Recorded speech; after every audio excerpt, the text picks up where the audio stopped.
Langit ibu kota Zhao diselimuti kabut tipis. Aroma tanah basah bercampur bunga plum memenuhi udara dingin. Di kejauhan, bunyi lonceng istana berdentang 3 kali. Pertanda malam telah mencapai titik terdalam. Di bawah sinar lentera yang bergoyang ditiup angin, sebuah kereta berhenti di depan gerbang timur istana Zhao. Roda kayu berhenti dengan gemuruh pelan, meninggalkan bekas lumpur di jalan berbatu. Dari dalam, seorang wanita turun perlahan. Pakaian hitam keemasannya menyentuh tanah, dan payung sutra gelap menutupi wajahnya dari hujan malam. Namun begitu ia melangkah ke dalam cahaya lentera, semua penjaga di pintu menunduk. "Selamat datang kembali, Nyonya Li, Anya." Suara mereka pelan, hampir seperti bisikan rasa bersalah. Li Anya berdiri diam di depan gerbang besar yang pernah menjadi rumah dan nerakanya. 5 tahun lalu di Tempot ini, ia diseret keluar, dituduh mengkhianati kerajaan karena menyampaikan pesan rahasia pada musuh negara. Ia tak sempat membela diri, karena satu kalimat dari mulut Pangeran Zhao Tian sudah cukup untuk menghancurkannya. Dan malam itu, ia dikubur oleh waktu, namanya dihapus dari catatan istana. Kini, ia kembali, bukan sebagai selir, bukan sebagai wanita yang dituduh berkhianat, melainkan sebagai penasihat diplomatik kaisar, diundang karena kemampuannya mengakhiri perang di perbatasan. Langit malam menatapnya dengan bisu, ia menatap balik, dan dalam suaranya ada ketenangan yang mematikan. Istana Zhao tetap megah seperti dulu. Lantainya terbuat dari batu giok putih, tiang-tiangnya berlapis emas, dan ukiran naga berputar di setiap sudut langit-langit. Namun bagi Anya, kemegahan itu terasa seperti jeruji penjara yang berkilau. Setiap langkah yang ia ambil bergema, mengingatkan pada malam ketika suara langkahnya terdengar diiringi cambuk dan fitnah. Suara-suara itu masih berbisik di dinding. Tapi kini, ia bukan lagi gadis yang menangis di bawah hujan. Ia adalah bayangan yang kembali dari masa lalu, membawa tatapan dingin dan rahasia yang tak bisa ditundukkan siapapun. Ruang tahta diterangi ratusan lilin. Kaisar Zhao yang tua duduk di singgasananya, ditemani oleh Pangeran Zhao Tian di sisi kanan. Saat pintu terbuka, semua mata menatap wanita yang baru masuk, wajah cantik yang dulu disangka sudah mati. Ia berlutut dengan tenang. Anya berdiri perlahan. Cahaya lilin jatuh di wajahnya, pucat tapi tegas, seperti batu giok yang dingin, namun indah. Zhao Tian menatapnya. Senyum tipis muncul di wajahnya, tapi matanya penuh badai. "Kau tampak berbeda, Nyonya Li." "Waktu membuat semua orang berbeda, Pangeran. Tapi beberapa luka, rupanya tak pernah berubah." Ruangan itu membeku. Kaisar menatap keduanya sejenak, lalu tertawa kecil untuk memecah ketegangan. "Baiklah, aku ingin kalian berdua bekerja sama. Anya akan menjadi penasihat diplomatik.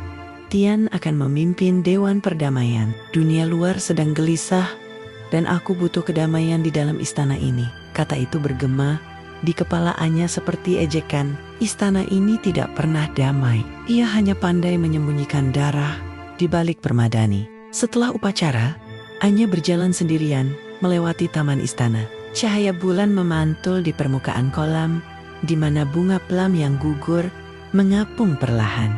Di tempat yang sama, 5 tahun lalu, Zhao Tian pernah berlutut di hadapannya. "Jika aku menjadi kaisar," katanya waktu itu, "kau akan menjadi cahaya di sisiku." Tapi ternyata, cahaya bisa padam hanya karena satu fitnah. Dan yang lebih menyakitkan, padamnya disaksikan oleh orang yang dulu berjanji menjaganya. Anya menyentuh permukaan air, membiarkan riaknya pecah. "Aku kembali bukan untuk dendam," bisiknya, "tapi untuk membuktikan bahwa kau salah." Bayangannya di air bergoyang, seolah ikut mengangguk. Saat malam semakin larut, langkah kaki terdengar dari arah paviliun belakang. Suara itu berhenti di depan gerbang kamarnya. "Nyonya Li, masuklah." Tuan Han Yue, jenderal muda berusia 30, melangkah masuk. Ia dulu yang diam-diam menyelamatkan Anya dari eksekusi dan membawanya ke perbatasan. Kini, ia datang lagi, membawa kabar dari dunia luar.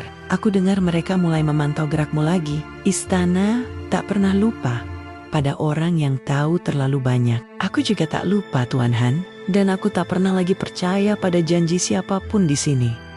Han menatapnya dengan prihatin. Kalau begitu, biarkan aku jadi satu-satunya janji yang masih bisa kau percayai. Anya menatapnya. Ada ketulusan di mata itu, tapi juga sesuatu yang tersembunyi.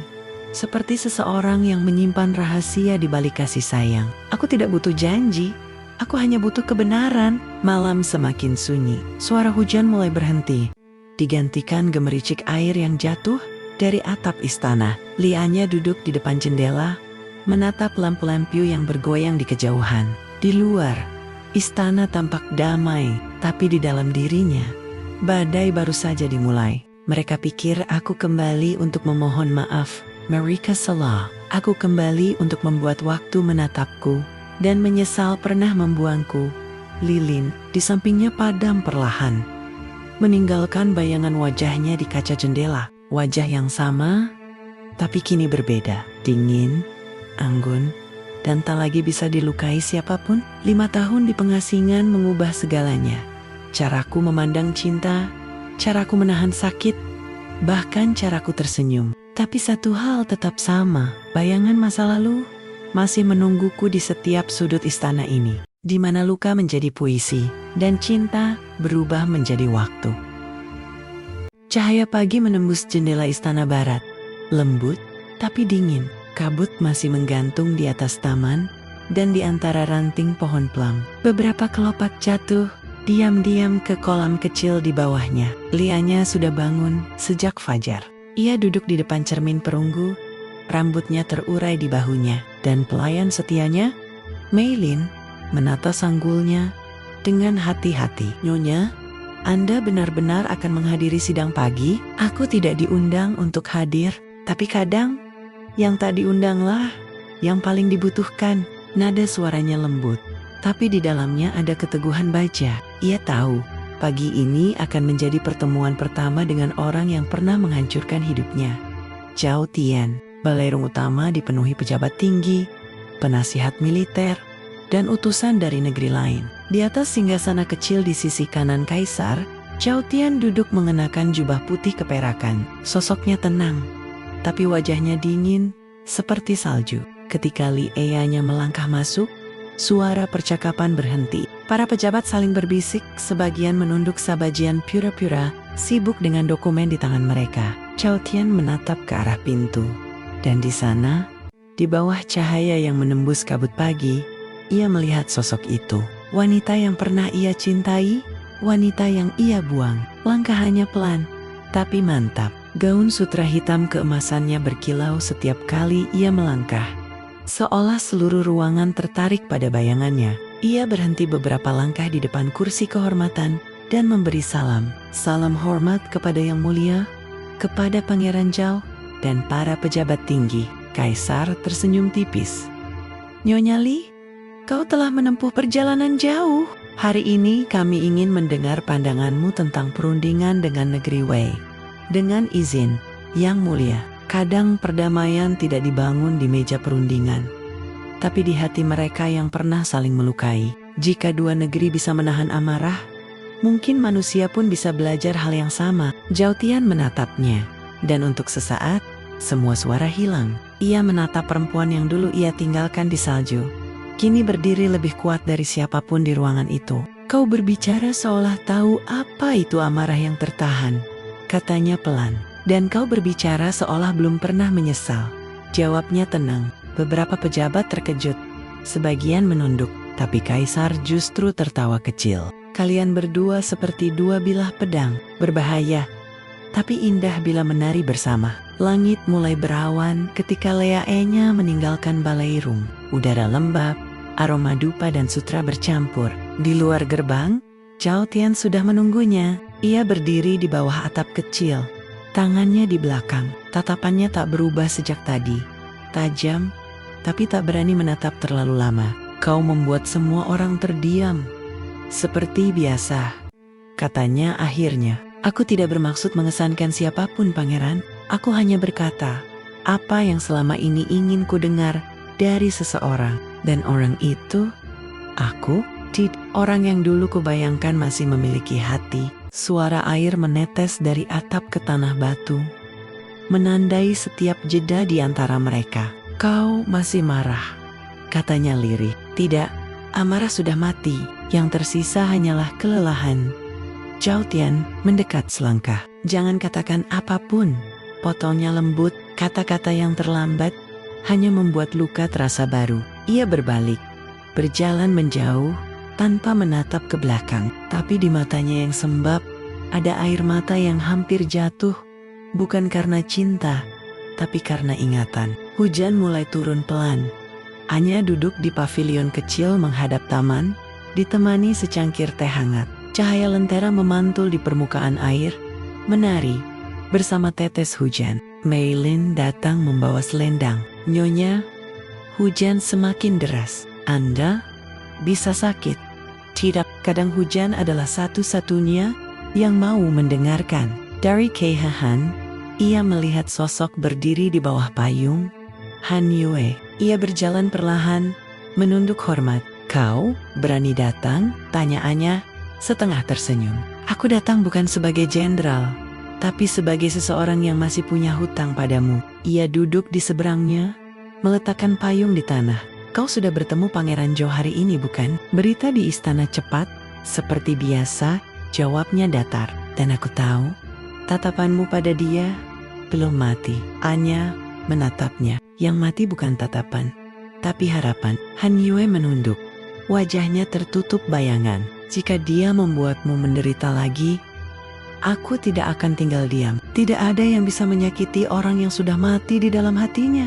Setelah Han Yue pergi, Anya menatap langit. Petir menyambar jauh di utara, menyinari atap istana sesaat. Ia menutup matanya, mendengar suara hujan yang memukul genting. Di dalam pikirannya, suara Zhao Tian terngiang kembali. Suaranya dulu, bukan yang sekarang. Hangat, lembut, dan muda. Anya, aku akan menjagamu selamanya. Selamanya adalah kata yang indah. Sampai waktu membuktikan betapa singkat artinya. Di mana cinta menjadi rahasia, dan rahasia menjadi doa. Fajar di istana Zhao datang perlahan seperti napas yang berat. Kabut pagi masih menggantung di atas taman istana, dan embun menetes di kelopak bunga plum, membentuk garis air yang menyerupai air mata. Lianya duduk di depan jendela pavilionnya. Rambutnya belum disanggul, hanya terurai lembut di bahu. Di atas meja perunggu, tergeletak cermin kecil yang retak di sudutnya. Satu-satunya peninggalan dari masa lalu. Tangannya menyentuh permukaan dingin itu, dan seketika bayangan 5 tahun lalu kembali. Malam pengkhianatan, suara fitnah, tangan Zhao Tian yang terulur. Bukan untuk menyelamatkan, tapi untuk menunjuk padanya di hadapan semua orang bahwa dia pergi. Suara itu bergema dalam pikirannya, dingin dan tajam seperti pedang. Ia menutup mata, menarik napas panjang, dan tersenyum kecil. Bukan karena tenang, tapi karena sudah terlalu lama menahan perih. Luka itu masih ada, bisiknya pelan. Tapi kini, aku tahu bagaimana caranya hidup bersamanya. Sore itu, langit berwarna abu keperakan. Lianya berjalan di taman belakang, tempat bunga plum sedang mekar. Udara berbau manis dan getir, seperti kenangan yang tak ingin pergi. Han Yue menunggunya di bawah pohon besar, mengenakan jubah sederhana, tanpa tanda kehormatan di dadanya. Saat melihatnya datang, ia tersenyum.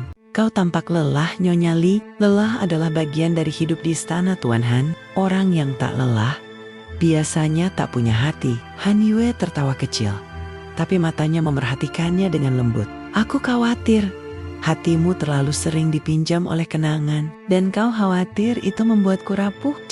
Aku hanya takut kau terlalu terbiasa menahan sendiri. Hujan kecil mulai turun mengenai Dondon Plum yang jatuh di bahunya.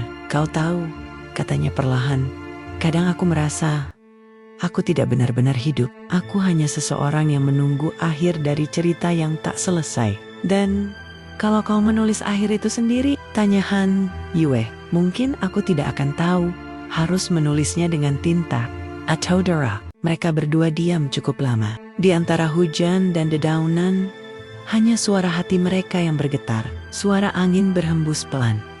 Dan bayangan masa lalu datang seperti kabut yang menembus waktu. 5 tahun lalu, di Pengasingan Utara, Li Anya hampir mati membeku di lembah bersalju. Saat semua orang meninggalkannya, Han Yue datang. Ia membawanya ke sebuah pondok tua dan menyalakan api kecil. Jangan tidur, aku janji, musim dingin ini tidak akan menjadi yang terakhir bagimu. Ia bertahan hidup, tapi setiap malam mimpi buruk datang tentang wajah Zhao Tian, tentang pengkhianatan, tentang salju yang menyimpan air mata. Han Yue tidak pernah bertanya apapun. Ia hanya duduk di luar pondok, memainkan seruling setiap malam sampai Anya bisa tidur. Kembali ke masa kini, suara seruling itu masih terngiang di telinganya. Sebuah melodi yang dulu menyelamatkan jiwanya. Malam tiba, cahaya lentera menari di dinding kayu, dan hujan belum berhenti. Anya duduk di pavilion yang sama. Mengenakan jubah putih lembut, Han Yue datang membawa sebuah kotak kecil. Untukmu, katanya, meletakkan di atas meja. APA, jepit rambut baru. Aku tahu, yang lama sudah rusak. Anya membuka kotak itu perlahan. Di dalamnya sebatang jepit giok berukir bunga plum. Sederhana, tapi indah. Tangannya berhenti di udara, ragu antara menerimanya atau tidak. Han Yue menatapnya dalam-dalam. Jangan takut menerima sesuatu yang tidak ingin kau buang. Dan bagaimana jika yang memberikannya nanti pergi seperti yang lain? Aku tidak berjanji untuk tinggal, Anya, tapi aku berjanji tidak akan meninggalkanmu tanpa alasan. Anya, air mata jatuh tanpa suara. Ia tertawa kecil sambil menyekanya. Kau tahu, aku bahkan lupa bagaimana rasanya menangis untuk alasan yang baik. Hujan berhenti. Suara air menetes dari atap, dan udara terasa lembab tapi hangat. Li Anya duduk sendirian di depan meja. Di tangannya, jepit rambut baru itu berkilau lembut dalam cahaya lentera. Han Yue, gumamnya. Kau datang seperti hujan pertama setelah musim kering. Tapi aku takut kalau hujan ini hanya sementara. Ia menatap keluar jendela ke taman yang kini diselimuti kabut. Dalam pantulan kaca, wajahnya terlihat damai, tapi matanya bercerita tentang seseorang yang masih belajar mempercayai cahaya setelah hidup terlalu lama dalam gelap. Luka lama tak selalu butuh obat baru. Kadang, mereka hanya butuh seseorang yang cukup sabar duduk di sampingnya sampai berhenti berdarah. Mungkin aku belum sembuh, tapi malam ini, untuk pertama kalinya, aku tersenyum bukan karena ingin terlihat kuat. Ketika luka berbicara, dan keheningan menjawabnya. Kabut pagi menutupi taman belakang istana Zhao. Cahaya matahari mencoba menembusnya, tapi hanya berhasil menciptakan kilau samar di atas dedaunan yang basah. Li Anya duduk di tepi kolam batu, mengenakan jubah biru tua dengan bordiran emas di ujung lengan. Di tangannya, ia memegang surat bersegel merah, undangan resmi untuk menghadiri perjamuan perdamaian kerajaan malam ini. Perjamuan perdamaian, gumamnya lirih. Istana ini selalu merayakan kedamaian dengan wajah yang tak pernah benar-benar damai. Mei Lin menatapnya khawatir. Nyonya, mungkin lebih baik Anda tidak hadir. Pangeran Zhao juga akan ada di sana. Justru karena itu, aku harus datang. Orang yang berhutang masa lalu tak seharusnya bersembunyi di balik masa depan. Ia bangkit berdiri, menyelipkan surat itu ke dalam lengan bajunya. Langkahnya pelan tapi pasti, seperti seseorang yang tahu arah takdirnya meski penuh duri. Ruang utama istana dipenuhi cahaya lilin dan aroma anggur. Musik petikan Guqin terdengar lembut, menyelimuti percakapan politik dan tawa palsu para pejabat. Zhao Tian duduk di kursi kehormatan, mengenakan jubah putih berlapis perak. Di sisi lain, Anya masuk dengan gaun ungu gelap. Rambutnya disanggul tinggi, dihiasi bunga plum perak di sisi kanan. Semua kepala menoleh, hening, seolah waktu berhenti sejenak ketika mata mereka bertemu. Selamat malam pangeran, katanya sambil menunduk ringan. Kehadiranmu tidak terduga, jawab Sautian datar. Tapi di matanya ada cahaya yang sulit disembunyikan. Mereka duduk berhadapan. Di antara mereka hanya meja panjang, tapi rasanya seperti lautan waktu. Saat musik berhenti, Cao Tian berkata pelan. 5 tahun lalu, aku membiarkanmu pergi. Hari ini, kau kembali. Tanpa izin siapapun, aku tidak tahu harus memujimu. Atau takut padamu. Takutlah pada waktu, bukan padaku. Jawab Anya lembut. Karena waktu mengajariku bagaimana tersenyum. Bahkan di hadapan orang yang dulu memerintah eksekusiku. Semua percakapan berhenti seketika. Beberapa pejabat pura-pura tidak mendengar. Tapi tatapan kaisar berubah berat. Cukup, kata Cao Tian menahan diri. Tidak, pangeran, aku hanya mengingatkan bahwa beberapa bayangan tidak bisa dihapus. Bahkan oleh cahaya kekuasaan. Malam semakin larut, langit penuh bintang. Tapi istana tetap gelap di beberapa sisi. Lianya berjalan di taman sendirian. Udara dingin menusuk kulitnya. Suara langkah dari belakang membuatnya berhenti. Cao Tian berdiri beberapa langkah darinya. Wajahnya diterangi cahaya lentera yang dibawa pengawal. Kau selalu memilih tempat sunyi, katanya pelan. Sunyi adalah satu satania yang tidak berkhianat. Ia mendekat perlahan. Anya, mengapa kau kembali? Karena dunia tidak akan berubah jika kita terus berlari darinya. Cao Tian menatapnya lama. Cahaya lentera bergetar di matanya. Aku tidak pernah ingin mengusirmu. Aku hanya mengikuti perintah. Anya tersenyum tipis. Kau tahu yang paling menyakitkan bukan pengasingan, tapi mengetahui orang yang dulu berjanji akan melindungiku ternyata tidak punya keberanian untuk melawan. Cao Tian menunduk. Bahunya gemetar halus, suara napasnya berat. Hampir tak terdengar jika aku mengatakan bahwa setiap malam aku dihantui wajahmu. Apakah itu akan menghapus masa lalu? Tidak, pangeran. Tapi setidaknya membuatnya tidak terasa sia-sia. Beberapa jam kemudian, Han Yue datang ke kediaman Anya. Raut wajahnya tegang. Aku dengar kau menghadapi pangeran secara langsung di perjamuan. Kau dengar benar, kau seharusnya berhati-hati. Ada mata di setiap dinding. Anya menatapnya. Suaranya tenang tapi tajam. Aku sudah mati 1 kali, Tuan Han. Mereka tak bisa menakuti orang yang sudah dikubur oleh takdir. Han Yue menarik napas dalam.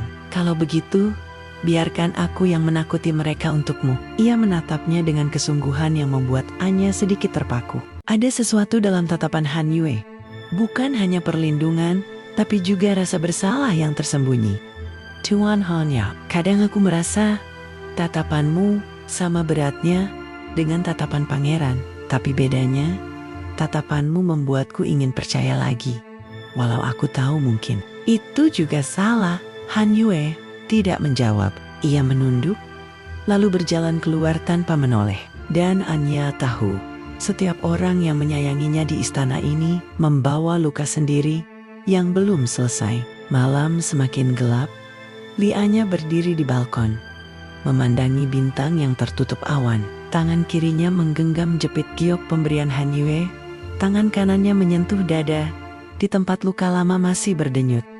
Xiao Tian, Han, Yu. 2 nama, 2 tatapan, 2 beban, 1 masa lalu yang belum padam, dan 1 masa depan yang mungkin takkan datang.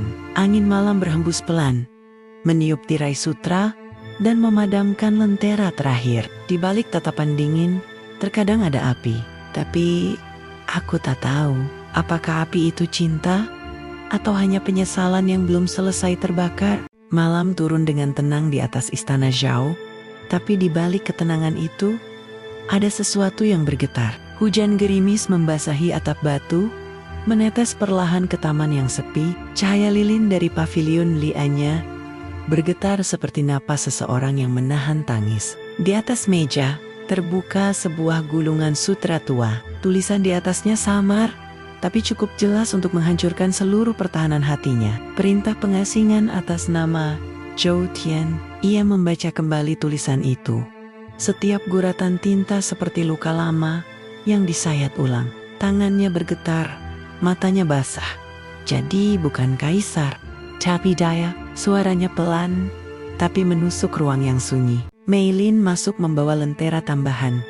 Nyonya, sudah larut. Anda sebaiknya beristirahat. Bagaimana caranya tidur bila setiap mimpi adalah kebohongan yang pernah kubela. Ia menutup gulungan itu dengan perlahan. Namun di sudut kertas, segel kecil berwarna hitam menarik perhatiannya. Simbol keluarga Han.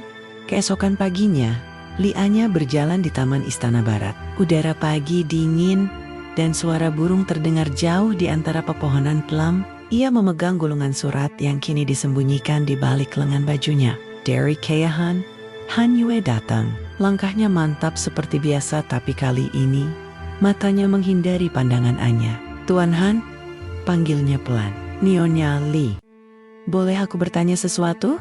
"Tentu, 5 tahun lalu. Siapa yang memberitahumu di mana aku dikurung?" Han Yu terdiam. Bahu tegapnya perlahan menegang, dan napasnya melambat. "Mengapa kau menanyakan itu sekarang?" "Karena aku baru tahu perintah pengasinganku dikirim bukan atas nama Kaisar, tapi Pangeran Zhou, dan segelnya berasal dari keluarga Han." Suasana membeku, suara angin seolah berhenti berhembus. Han Yue menatap tanah. "Aku tidak bermaksud menyakitimu." "Tidak bermaksud? Jadi, kau tahu?" "Aku diperintahkan untuk menyampaikannya, Anya. Jika aku menolak, seluruh pasukanku akan dibubarkan. Mereka akan dieksekusi." Anya menatapnya. Matanya merah, tapi tidak meneteskan air mata. "Jadi untuk menyelamatkan 1000 nyawa, kau mengorbankan 1 jiwa?" "Aku menyelamatkanmu juga." "Kau menyelamatkan tubuhku, Tuan Han. Tapi kau membiarkan hatiku mati tanpa pemakaman." Hening panjang menelan mereka berdua. Daun plum jatuh di antara mereka, seperti sisa musim semi yang tak ingin berakhir. Malam harinya, Chao Tian berdiri di balkon kediamannya. Ia menatap halaman istana yang diterangi bulan. Sementara di kejauhan, suara seruling terdengar lembut. Lagu yang hanya pernah dimainkan oleh Han Yue. Ia tahu, hanya menemukan sesuatu. Ia tahu, karena Han Yue datang menemuinya tadi sore. Wajahnya kelam seperti langit sebelum badai. "Yang mulia," kata Han Yue waktu itu, "rahasia itu tidak bisa lagi disembunyikan." Ia sudah tahu. "Lalu apa yang akan kau lakukan?" "Akan menghadapi akibatnya." Kini, Zhou Tian berdiri sendirian. Tangannya memegang jepit rambut lama yang pernah ia hadiahkan pada Anya di malam pertunangan mereka. Retakan kecil di ujungnya menjadi pengingat bahwa cinta yang indah pun bisa pecah karena satu keputusan. "Jika waktu bisa kuputar, aku akan memilih melawan," gumamnya. "Tapi waktu hanya memberi kita 2 pilihan. Menyesal atau melanjutkan hidup dengan penyesalan itu." Pagi berikutnya, Lianya mendatangi ruang latihan Han Yue. Suara pedang yang beradu bergema, tapi berhenti seketika ketika ia muncul. "Kau ingin aku meminta maaf?" tanya Han Yue. "Tidak, aku ingin kau berhenti menyelamatkan orang dengan kebohongan. Kalau kebohongan itu menyelamatkan hidupmu, hidup tanpa kebenaran adalah kematian yang lebih panjang, Tuan Han." Ia mendekat, menatap matanya dengan tatapan yang tegas tapi bergetar. "Kau tahu, aku tidak marah karena kau berbohong. Aku marah karena kau membuatku percaya bahwa dunia ini masih punya orang jujur." Han Yue menatapnya lama. Pedang di tangannya jatuh ke tanah. "Aku tidak tahu bagaimana caranya memperbaiki kesalahan yang diselimuti niat baik." "Kau tidak bisa. Tapi kau bisa berhenti menyebutnya niat baik." Anya berbalik dan pergi, meninggalkannya sendirian di halaman latihan yang kini hanya diisi suara pedang yang jatuh dan hati yang runtuh. Malam tiba lagi. Leanya duduk di depan cermin perunggu retaknya. Ia menatap pantulan dirinya, lalu berkata lirih, "Mereka bilang kebenaran adalah cahaya. Tapi kini aku tahu, cahaya bisa membutakan, sama seperti kegelapan." Ia menyentuh bibirnya, lalu tersenyum tipis. Senyum yang tak lagi lembut, tapi tajam dan tenang.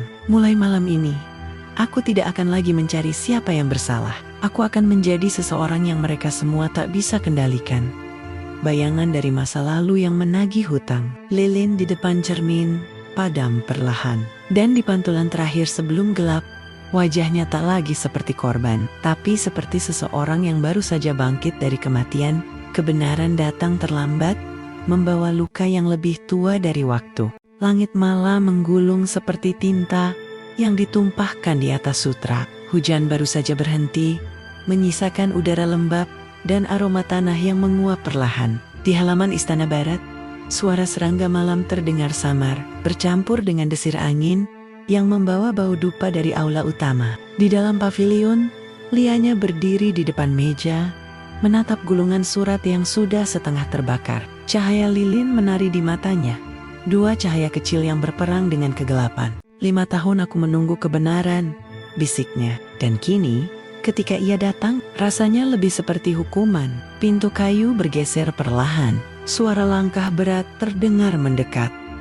Lianya tidak menoleh. Ia tahu siapa yang datang, karena hanya satu orang di dunia ini yang bisa membuat udara di sekitarnya menjadi setegang ini. Kau datang tanpa diundang, pangeran, katanya tenang. Sepertinya kita sama-sama terbiasa datang tanpa undangan, Nyonya Li. Zhao Tian berdiri di ambang pintu. Wajahnya tampak lebih tua dari terakhir kali mereka bertemu. Matanya redup tapi dalam, seperti seseorang yang kehilangan arah dalam labirin penyesalan. Ia menatap surat yang masih berasap di atas meja. Aku tahu kau menemukannya. Dan kau datang untuk apa? Membenarkan atau menyesali? Keduanya? Mungkin. Anya berbel, tatapannya tajam, tapi suaranya tetap lembut. 5 tahun, Zhao Tian, 5 tahun aku hidup di pengasingan, memakan sisa roti dan dingin salju, bertanya setiap malam, mengapa? Dan sekarang, setelah semua luka itu mengeras, kau datang dengan kata menyesal? Aku tidak tahu mereka akan menjatuhkanmu secepat itu. Kau hanya ingin bertahan di atas tahta yang belum kau duduki. Suara Anya pecah. Tapi bukan karena amarah. Itu suara dari hati yang sudah terlalu lama menahan rindu dan luka di ruang yang sama. Zhao Tian menatapnya. Kau pikir mudah bagiku? Aku harus memilih antara ayahku dan orang yang kucintai. Aku memilih kerajaan dan kehilangan segalanya. Tidak, Zhao Tian, kau tidak kehilangan apapun. Kau hanya melepaskan sesuatu yang tidak berani kau perjuangkan. Suara angin masuk melalui celah jendela, meniup lilin hingga nyalanya goyah. Bayangan mereka menari di dinding, seperti dua masa lalu yang saling bertarung. Zhao Tian melangkah maju. Anya, aku mencintaimu. Kau mencintaiku setelah aku hancur. Itu bukan cinta. Itu rasa bersalah yang menyamar. Zhao Tian Tek Jiao, matanya mulai basah. Untuk pertama kalinya, wajah yang selalu tampak dingin itu pecah oleh sesuatu yang manusiawi. Penyesalan yang benar-benar nyata. Aku tidak meminta pengampunan, katanya lirih. Aku hanya ingin kau tahu, setiap malam aku bermimpi kau memanggil namaku. Dan aku tak pernah berani menjawab. On your man, air matanya jatuh di lantai batu, menghapus setitik abu surat yang terbakar. Terlambat, Zhao Tian. Cinta yang datang terlambat hanya memperpanjang luka, bukan menyembuhkannya. Pintu pavilion terbuka lagi. Han Yue berdiri di ambang, matanya menatap mereka berdua. Ia tidak berkata apa-apa, tapi dunia seolah berhenti berputar untuk beberapa detik. Anya menatapnya, mencoba bicara, tapi tak ada suara keluar. Zhao Tian menatap Han Yue seperti seseorang yang sudah tahu bagaimana akhir cerita ini akan berjalan. Kau datang di waktu yang tepat, Jenderal, kata Zhao Tian akhirnya. Atau mungkin di waktu yang salah, jawab Han Yue pelan. Han Yue menatap Anya. Sekarang aku mengerti kenapa kau tak pernah bisa memaafkanku. Karena setiap pria di hidupmu selalu datang di waktu yang salah. Zhao Tian menutup matanya. Han Yue menunduk, dan Anya berdiri di antara mereka dengan wajah yang tak lagi bisa dibaca, tenang tapi hancur di dalam. Beberapa jam kemudian, hujan turun deras. Li Anya berjalan di bawah koridor panjang istana tanpa payung, membiarkan air hujan membasahi seluruh tubuhnya. Lentera di sepanjang jalan bergetar, dan kilatan petir sesekali memperlihatkan wajahnya yang basah oleh air mata dan hujan. Ia berhenti di depan pavilion tempat pertama kali ia dibuang 5 tahun lalu. Bangunan itu kini kosong dan berdebu, tapi setiap sudutnya masih mengingat namanya. Aku pikir kebenaran akan membuatku bebas, katanya lirih. Tapi ternyata Ia hanya membuka luka yang belum siap sembuh. Ia memejamkan mata. Dan untuk pertama kalinya sejak kembali ke istana, ia merasa benar-benar lelah. Kebenaran datang terlambat, seperti hujan di musim kering, menyejukkan, tapi juga mengingatkan bahwa tanah ini pernah retak. Aku tidak tahu apa yang lebih menyakitkan, kebohongan yang membuatku bertahan, atau kebenaran yang membuatku ingin berhenti. Lilin terakhir di kamarnya padam, dan malam itu istana Zhao tenggelam dalam kesunyian yang bahkan waktu pun enggan mengusiknya. Mereka bilang kebenaran akan membebaskanmu, tapi tidak ada yang memberitahu bahwa kadang kebenaran hanya mengganti rantai di lehermu dengan yang lebih berat. Aku bukan korban lagi, tapi aku juga belum menjadi seseorang yang bebas. Kabut pagi turun tebal di atas kota Zhao. Bunyi seruling yang samar terdengar dari kejauhan. Melodi yang dulu pernah dimainkan oleh Han Yue di pengasingan, namun kali ini suaranya terdengar jauh, seolah datang dari dunia lain. Lianya berjalan di tepi taman istana dengan jubah hitam panjang. Rambutnya tidak disanggul, hanya diikat sederhana. Langit tampak abu-abu dan embun masih menempel di dedaunan. Setiap hari yang berlalu terasa seperti bayangan dari hari sebelumnya, bisiknya. Dan aku mulai lupa kapan terakhir kali aku merasa hidup. 3 hari berlalu sejak Han Yue menghilang. Tak ada kabar, tak ada surat. Hanya rumor yang beredar di istana bahwa ia pergi dalam misi rahasia atas perintah kaisar. Namun Anya tahu itu bukan misi, itu pelarian. Ia menemukan sepucuk surat di bawah lentera pavilionnya malam itu. Hanya berisi satu kalimat, beberapa dosa tak bisa ditebus dengan cinta. Tangannya gemetar saat membaca kalimat itu berulang-ulang. Dan untuk pertama kalinya, ia merasakan kesedihan yang tak bisa ia beri nama. Jadi begini rasanya, kehilangan seseorang yang tak pernah benar-benar menjadi milikku. Sore itu, Anya berjalan ke aula utama. Zhao Tian duduk di kursi kerajaannya, tapi wajahnya tampak kosong, seperti seseorang yang tak lagi yakin pada makna kekuasaan. Kau tampak lelah, pangeran, kata Anya pelan. Aku lelah berperang dengan diriku sendiri. Itu perang yang tidak pernah ada pemenangnya. Ia menatapnya lama. Tatapannya lembut tapi rapuh. Han Yue sudah pergi. Ia membawa banyak hal, termasuk rahasiaku.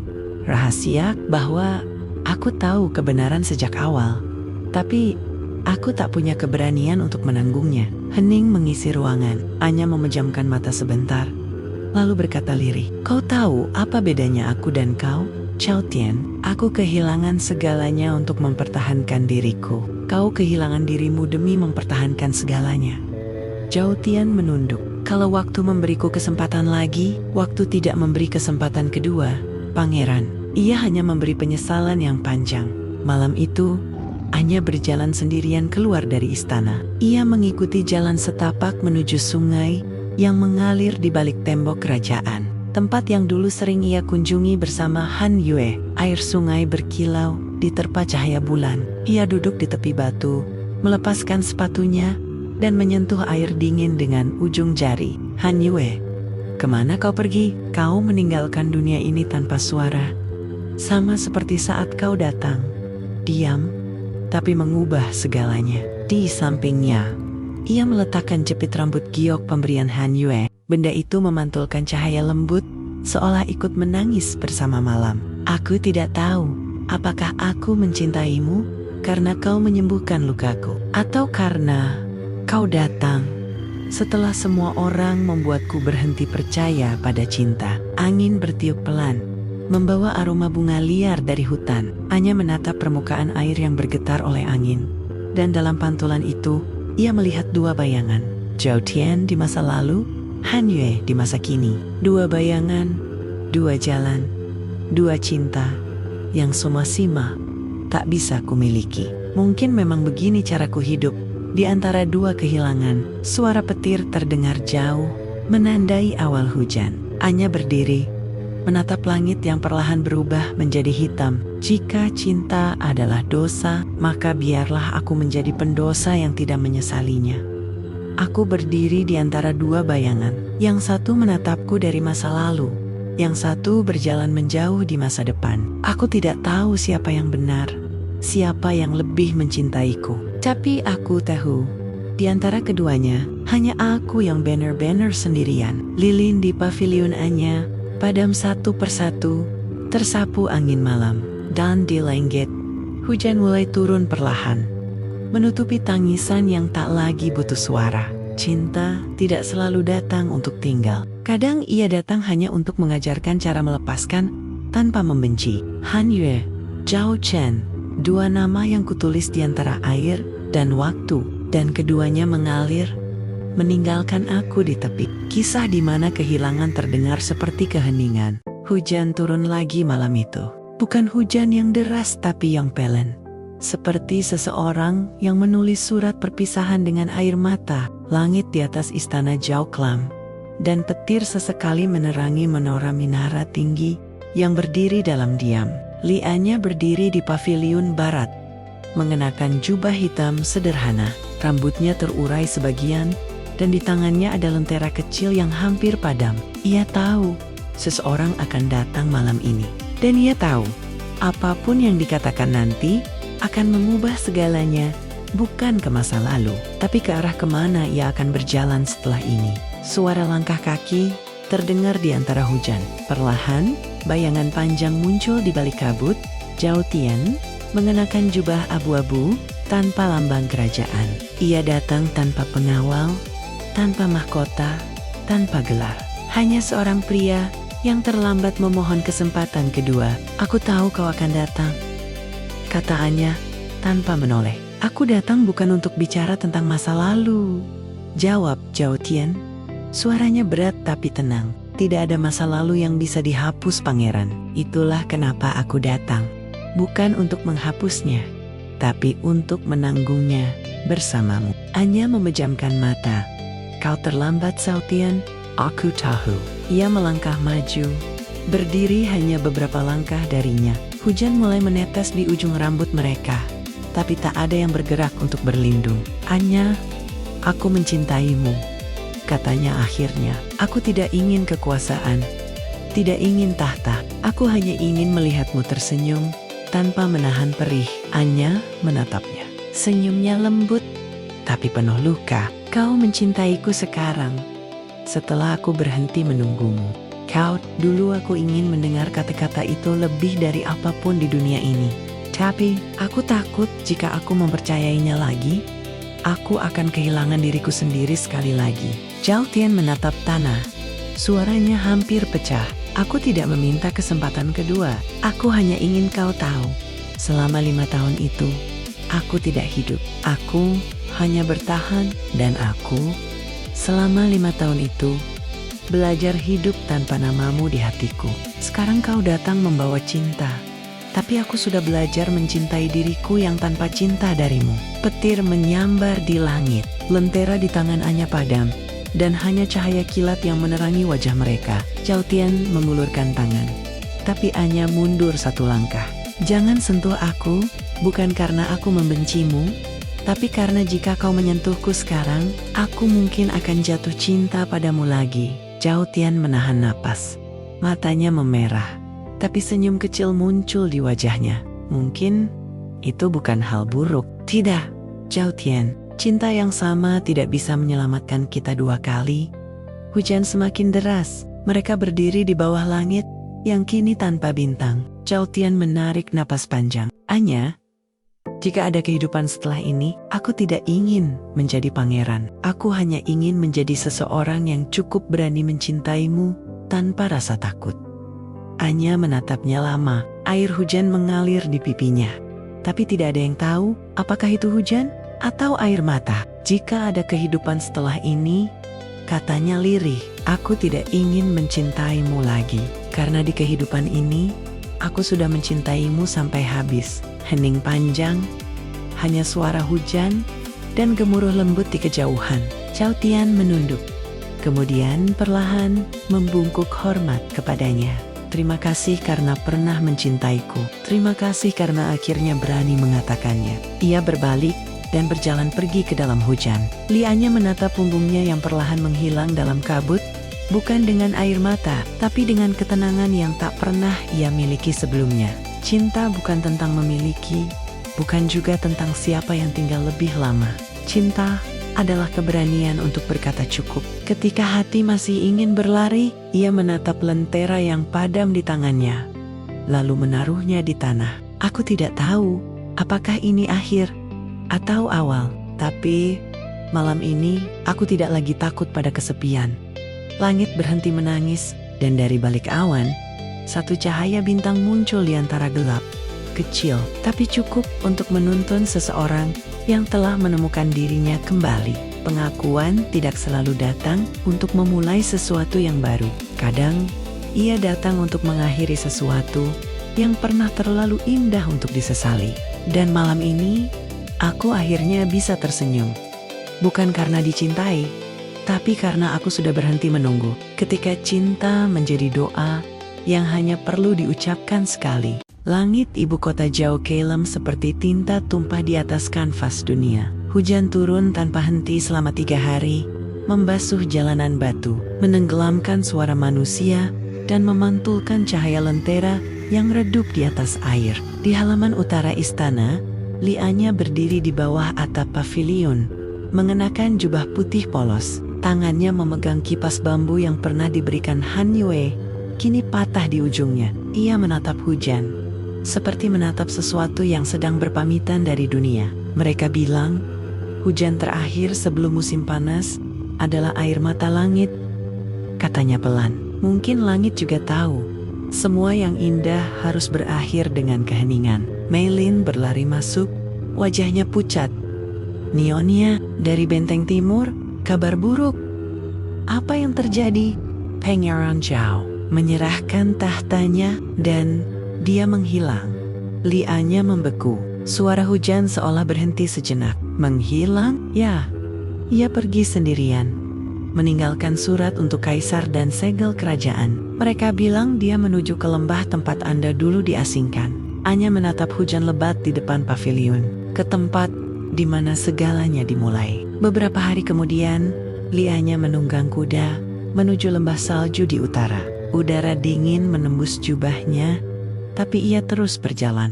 Di setiap langkah, ia mengingat tawa, pengkhianatan, cinta, dan malam pengakuan di bawah hujan. Ketika ia tiba, salju mulai turun perlahan. Di lembah itu, hanya ada kabut putih dan suara air sungai yang mengalir lambat. Dan di tengah padang es itu, ia melihat sosok berdiri sendirian. Xiao Tian. Ia mengenakan jubah abu-abu. Wajahnya pucat, tapi tenang. Tangannya membawa bunga plum putih. Kau benar-benar datang, kata Zhou Tian tanpa menoleh. Aku tidak datang untukmu, jawab Anya lembut. Aku datang untuk diriku sendiri. Ia menatapnya. Wajah yang dulu ia benci, kini terlihat asing. Seperti potret lama yang warnanya mulai memudar. Mengapa kesini? Tanya Anya. Karena di tempat ini, segalanya dimulai.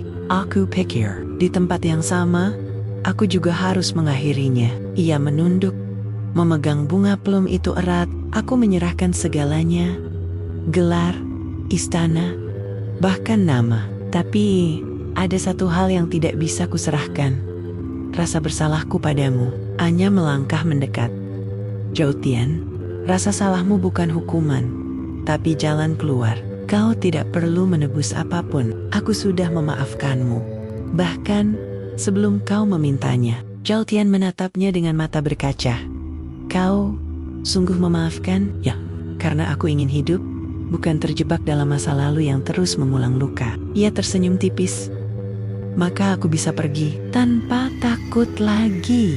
Hujan berubah menjadi salju ringan. Zhou Tian menatap langit, lalu menutup matanya perlahan. Tubuhnya perlahan melemah. Bukan karena luka, tapi karena ia sudah melepaskan segalanya. Lianya berlutut di sampingnya, memegang tangannya yang dingin. Kau berhak mendapatkan kedamaianmu, katanya.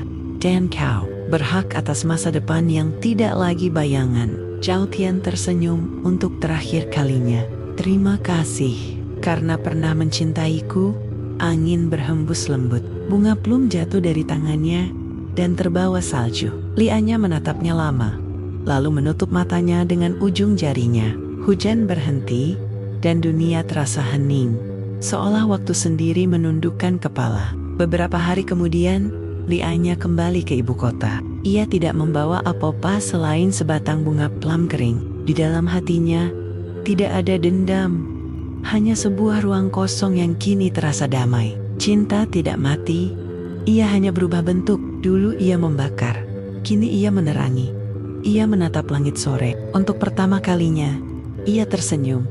Senyum yang tidak lagi menyembunyikan luka. Di bawah hujan terakhir, aku belajar bahwa beberapa perpisahan tidak untuk disesali. Karena tanpa perpisahan, tidak ada ruang untuk kita menemukan diri yang baru. Aku tidak lagi menunggu siapapun, tapi aku akan selalu mengingat mereka yang membuatku menjadi siapa aku hari ini. Di mana akhir bukanlah kehilangan, tapi kebebasan. Fajar pertama musim semi menembus jendela kayu istana Zhao yang lama sepi. Burung-burung kecil bernyanyi di taman plum yang baru mekar. Cahaya matahari jatuh di lantai batu, memantul lembut pada permukaan air kolam. Lianya berjalan pelan di koridor panjang, mengenakan hanfu putih dengan bordiran emas samar. Rambutnya diikat sederhana, tanpa hiasan, tanpa simbol status. Di tangan kirinya, ia membawa bunga plum kering, satu-satunya peninggalan dari perjalanan panjangnya. Sudah berapa lama aku berjalan di antara bayangan? Terlalu lama, tapi kini aku tahu, bahkan bayangan pun diciptakan oleh cahaya.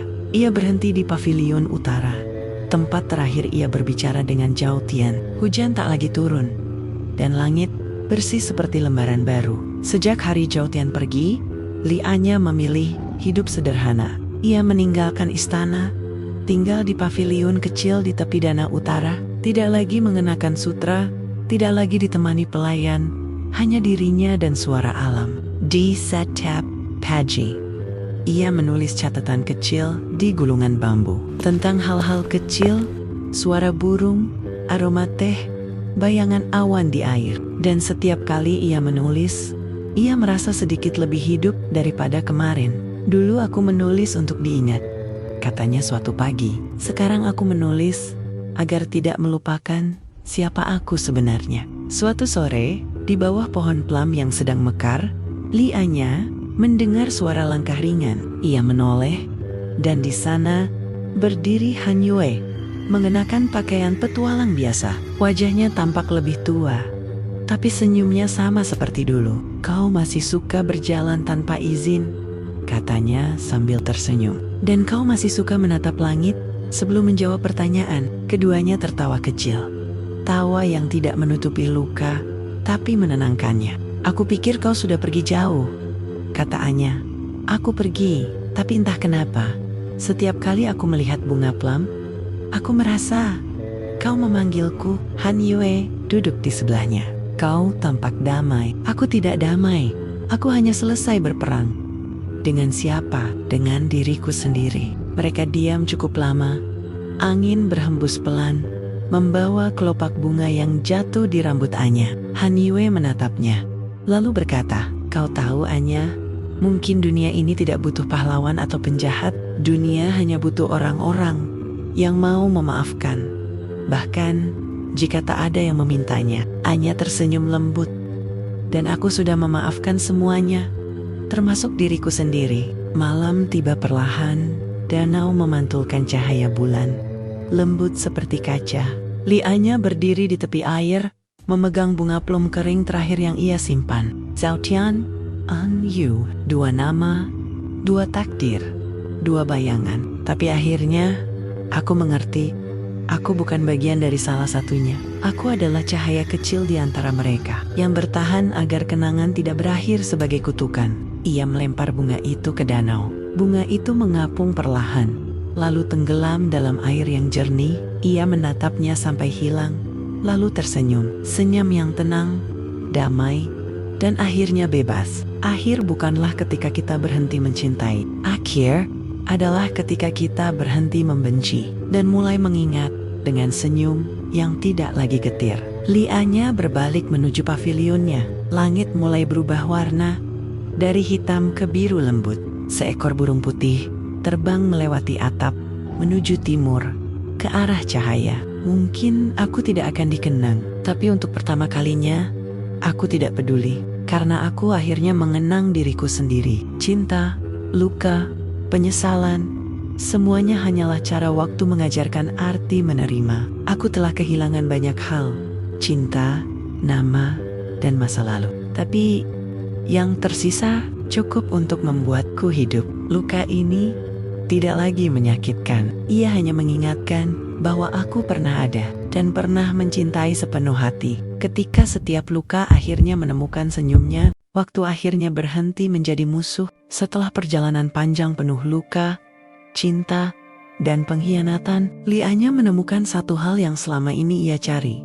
Bukan cinta dari orang lain, tapi kedamaian dalam dirinya sendiri. Dulu, ia tersenyum untuk menyembunyikan luka. Kini, ia tersenyum karena luka itu tak lagi berkuasa atasnya. Senyum di balik luka bukan kisah tentang akhir yang bahagia, tapi tentang keberanian untuk berdamai dengan masa lalu. Memaafkan tanpa melupakan, dan mencintai tanpa harus memiliki. Cinta yang pernah membakar kini menjadi cahaya. Kesedihan yang dulu menenggelamkan kini menjadi laut ketenangan. Dan di antara senyum dan air mata itu, Lianya akhirnya menemukan dirinya yang utuh dan bebas. Karena beberapa luka tidak diciptakan untuk disembuhkan, melainkan untuk mengajarkan cara hidup tanpa rasa takut. Akhirnya, bukan tentang siapa yang tinggal, tapi siapa yang mampu melepaskan dengan senyum. Karena cinta sejati bukan soal memiliki, tapi tentang berani melepaskan tanpa kehilangan diri sendiri. Zazura Clips. Setiap luka punya cerita, dan setiap cerita punya cahaya.